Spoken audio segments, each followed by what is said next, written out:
porta. Son, this is Coimbra where I studied. Let me tell you a story about Coimbra. When I received the confirmation that I would be studying in Coimbra, there was a sea of emotions. I don't know if I was happy or sad, but one thing I knew, I was reluctant. I had always dreamed of studying in Europe, and in Portugal I applied for the universities of Lisbon, Oporto and Coimbra. I was accepted in Coimbra. The truth is that it was not my first choice at all. I did not know the city, its customs, nothing. Finally, the big moment arrived and my adventure was about to start. It was very hard to leave my family, friends, my comfort zone. I remember that when I arrived to Coimbra, I had trouble getting out of the taxi. My legs refused to move, my heart was so tight that I could hardly breathe. I felt insecure that day and I wanted to go home. Then, after a sparkle of courage and a few words from the taxi driver, I decided to move. The taxi driver dropped me at CoimbraTradições, facing the Mondego River, which reflected the sun in that day. I will never forget that image, such beauty. Tiptoeing, I entered the republic where I was going to stay and spend a few years of my life, and my world began to rise again and gain color. I was greeted with a hug by João and a hello by Maria, my housemates.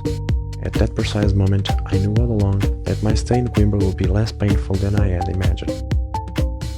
João and Maria showed me everything, taught me to love Coimbra and see why it is considered UNESCO World Heritage.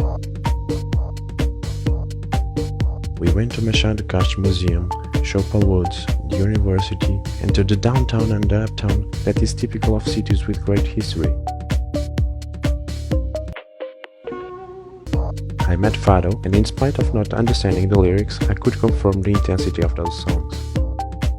One day, after visiting Jardim da Sereia, Maria took me to Penedo da Saudade. There, behind the flashy looking, I met another thing: love. My head was in the clouds, my heart went crazy too, and madly I said I love you. And just like that, my staying in Coimbra was about to end. Soon I would not be able to run in Chopal, stare at Mondego and have that refreshing drink in the square at the end of the day. Now I miss the late nights, friends and that very own culture that we only can find in Coimbra. The day I left for my country, I couldn't help feeling that half of me was going to stay in Coimbra, mainly my emotions and my heart. That day, I realized what Coimbra meant to me, and there's only one Portuguese word that has no translation anywhere that can describe this moment: saudade. Do you know what that means, son? Now understand the meaning of that song.